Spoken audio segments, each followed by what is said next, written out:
മറ്റൊരാളെ നിക്കാഹ് ചെയ്ത ഷിബില യാസീറിനൊപ്പം ഇറങ്ങിപ്പോയി.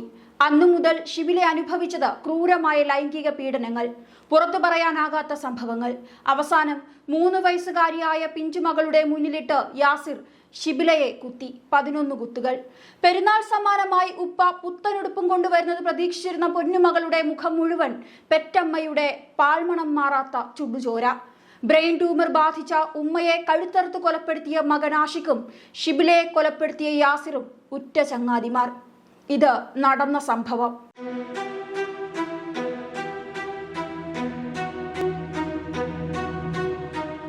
വീട്ടുകാർ നടത്തിയ നിക്കാഹ് അസാധുവാക്കിയാണ് ഷിബില യാസിറിനൊപ്പം ഒളിച്ചോടിപ്പോയത്. മറ്റൊരു വിവാഹം രജിസ്റ്റർ ചെയ്ത് താമസം തുടങ്ങി. യാസിറും ഷിബിലയുമായുള്ള ബന്ധത്തെ ആദ്യം മുതലേ വീട്ടുകാർ എതിർത്തിരുന്നു. മയക്കുമരുന്നിന് അടിമയും അക്രമിയുമായ യാസിർ നല്ലൊരു ജീവിത പങ്കാളിയായിരിക്കില്ല എന്ന് മുന്നറിയിപ്പ് മാതാപിതാക്കൾ നൽകിയത് ആദ്യമൊരിക്കൽ ഷിബില അംഗീകരിച്ചു. മറ്റൊരു നിക്കാഹിന് തയ്യാറായി. നിക്കാഹ് കഴിഞ്ഞ ദിവസങ്ങൾക്കുള്ളിൽ കുടുംബത്തെ വേണ്ടെന്ന് വെച്ച് ഷിബില യാസിറിനൊപ്പം വീണ്ടും ഇറങ്ങി. അന്നു മുതൽ ഷിബിലയ്ക്ക് നേരിടേണ്ടി വന്നത് ക്രൂര പീഡനവും.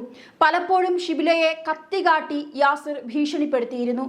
സ്ഥിര മദ്യപാനിയായിരുന്ന യാസിർ വീട്ടിൽ വച്ച് നിരന്തരം ഷിബിലയെ മർദ്ദിച്ചിരുന്നു. ക്രൂര പീഡനങ്ങൾ കേൾക്കുന്നതിന് പുറമെ പുറത്തു പറയാൻ കഴിയാത്ത ചില കാര്യങ്ങളുണ്ടെന്ന് ബന്ധുക്കളിൽ ചിലരോട് ഷിബില പലതവണ പറഞ്ഞിരുന്നു. അർദ്ധരാത്രി പലപ്പോഴും യാസിർ വീട്ടിൽ നിന്നും ഇറങ്ങിപ്പോകും. ഇതേക്കുറിച്ച് ചോദിക്കുമ്പോൾ മറുപടി നൽകില്ല. യാസിറിന്റെ ലൈംഗിക വൈകൃതം നമുക്ക് ചിന്തിക്കാൻ കഴിയുന്നതിലും അപ്പുറമാണ് എന്ന് ഷിബില വേണ്ടപ്പെട്ടവരോട് പലപ്പോഴും പറഞ്ഞിരുന്നു. വീട്ടുകാരെ ധിക്കരിച്ച് ഇറങ്ങിപ്പോയത് കൊണ്ട് തന്നെ ആദ്യമൊന്നും യാസിറിന്റെ ക്രൂരതയെ ഷിബില വീട്ടിൽ പറഞ്ഞിരുന്നില്ല. 1 വർഷത്തിനു ശേഷം കുഞ്ഞുണ്ടായപ്പോൾ മാത്രമാണ് ഷിബിലയ്ക്ക് വീട്ടിലേക്ക് പോകാൻ ധൈര്യം വന്നത്. തുടർന്ന് വീട്ടുകാരുമായി ഷിബില പോലീസ് സ്റ്റേഷനിൽ പരാതി നൽകി. ഒരിക്കൽ പരാതിയുടെ അടിസ്ഥാനത്തിൽ ഷിബിലയെയും യാസിറിനെയും പോലീസ് സ്റ്റേഷനിലേക്ക് വിളിപ്പിച്ചിരുന്നു. യാസിറിന്റെ കുടുംബത്തിനൊപ്പം പോകാൻ കഴിയില്ല എന്ന് ഷിബില പറഞ്ഞത് അന്നാണ്. സ്റ്റേഷനിൽ നിന്നിറങ്ങിയ ശേഷം ഷിബില അവിടെയുണ്ടായിരുന്ന സാമൂഹ്യ പ്രവർത്തകയോട് ലൈംഗിക വൈകൃതത്തിന് ഇരയാകേണ്ടി വന്ന കാര്യം അത് ക്രൂരമായിരുന്നു എന്നുള്ളത് വെളിപ്പെടുത്തിയിരുന്നു. താങ്ങാനാകുന്നതിലും അപ്പുറമാണ് അനുഭവിച്ചതെന്ന് ഷിബില പറയുന്നു. പുറത്ത് അറിയിക്കാൻ കഴിയില്ല. ഇക്കഴിഞ്ഞ ചൊവ്വാഴ്ച ഷിബിലയും മകളും ഷിബിലയുടെ മാതാവും പിതാവും വീട്ടിലുണ്ടായിരുന്നപ്പോഴാണ് യാസിറിന്റെ വരവ്. മകൾക്ക് പെരുന്നാളിന് കുഞ്ഞുടുപ്പുമായി വരുമെന്ന് യാസിർ അറിയിച്ചിരുന്നു. എന്നാൽ കുഞ്ഞുടുപ്പ് പ്രതീക്ഷിച്ച ഉപ്പയെ കാത്തിരുന്ന മകളുടെ മുഖത്തേക്ക് തെറിച്ചു വീണത് ഉമ്മയുടെ ചുടുചോരയായിരുന്നു എന്നുള്ളതാണ് അതിദാരുണം. വന്നയുടൻ ഷിബിലയെ മകളുടെ മുന്നിലിട്ട് കുത്തിക്കൊലപ്പെടുത്തുകയായിരുന്നു യാസിർ.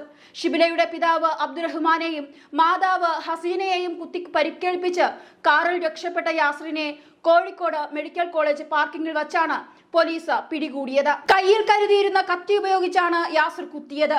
മൂവരെയും ആദ്യം താമരശ്ശേരി താലൂക്ക് ആശുപത്രിയിലും പിന്നീട് കോഴിക്കോട് മെഡിക്കൽ കോളേജ് ആശുപത്രിയിലും പ്രവേശിപ്പിച്ചെങ്കിലും ഷിബിലയുടെ ജീവൻ രക്ഷിക്കാനായില്ല. രാസലഹരിക്കുൾപ്പെടെ അടിമയായ യാസിറിൽ നിന്ന് ഭീഷണിയുണ്ടെന്ന് ചൂണ്ടിക്കാട്ടി ഷിബിലയും കുടുംബവും താമരശ്ശേരി പോലീസിൽ ഫെബ്രുവരി 28-ന് പരാതി നൽകിയിരുന്നു.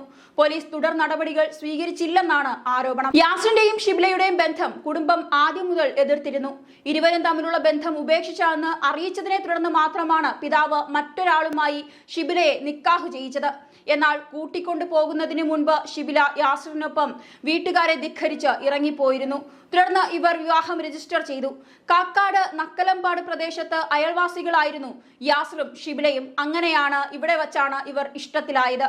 പിന്നീട് യാസിറിന്റെ കുടുംബം നക്കലമ്പാട് നിന്നു പോയെങ്കിലും ബന്ധം തുടർന്നു. വിവാഹത്തിനു ശേഷം ഷിബിലയും യാസിറും അവിടെയാണ് വാടകയ്ക്ക് താമസിച്ചത്.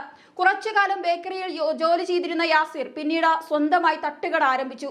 തട്ടുകടയുടെ പിന്നിൽ ലഹരി ഇടപാടുണ്ടെന്ന് നാട്ടുകാർ ആരോപിക്കുന്നുണ്ട്. വിവാഹം കഴിഞ്ഞതു മുതൽ ഷിബിലയെ യാസിർ മർദ്ദിച്ചിരുന്നുവെന്ന് അയൽവാസിയായ ബിജു പറയുന്നു.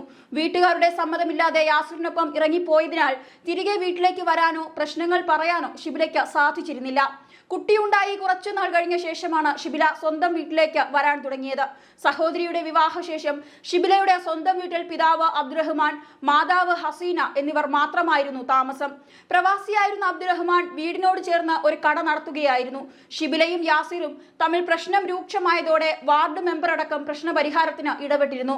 ചൊവ്വാഴ്ച ഉച്ചയ്ക്ക് ഷിബിലയുടെ വീട്ടിലെത്തി SSLC സർട്ടിഫിക്കറ്റ് ഉൾപ്പെടെ തിരിച്ചു കൊടുത്ത ശേഷം വൈകിട്ട് വരാമെന്നും സലാം പറഞ്ഞ് പിരിയാം എന്നുമൊക്കെ അറിയിച്ചാണ് യാസിർ പോയത്. അബ്ദുറഹ്മാൻ എതിർക്കുന്നത് കൊണ്ടാണ് ഷിബില തന്റെ കൂടെ വരാത്തതെന്ന് കരുതിയ യാസിർ അദ്ദേഹത്തെ കൊല്ലണമെന്ന ഉദ്ദേശത്തോടെയാണ് വൈകുന്നേരം കത്തിയുമായി വീട്ടിലെത്തിയത്. ആദ്യം വീട്ടിൽ നിന്ന് ഇറങ്ങി വന്നത് ഷിബിലയായതിനാൽ ഷിബിലയെ കുത്തുകയായിരുന്നു. ഷിബിലയുടെ കരച്ചിൽ കേട്ടാണ് അബ്ദുറഹ്മാൻ എത്തിയത്. അബ്ദുറഹ്മാനെയും പിന്നാലെ എത്തിയ ഹസീനയെയും കുത്തിയ ശേഷം യാസിർ കാർ ഓടിച്ച് രക്ഷപ്പെടുകയായിരുന്നു. യാസിർ ഉൾപ്പെടുന്ന വലിയൊരു ലഹരി മരുന്ന് സംഘം അടിവാരം ഈങ്ങാപ്പുഴ കേന്ദ്രീകരിച്ച് പ്രവർത്തിക്കുന്നുണ്ടെന്നും നാട്ടുകാർ പറയുന്നുണ്ട്. ഇതിനിടെ ഷിബിലയുടെ മകൾ ഉമ്മയുടെ കൊലപാതകം കണ്ട ഞെട്ടലിൽ നിന്നും ഇതുവരെ മോചിതയായിട്ടില്ല. 3 വയസ്സുകാരിയായ ഈ കുട്ടിയെ വളർത്താനും സംരക്ഷിക്കുവാനുമായി സുരക്ഷിതമായി ജീവിക്കാനും സംരക്ഷണം വേണം എന്ന് ഷിബിലയുടെ ബന്ധുക്കൾ പറയുന്നു.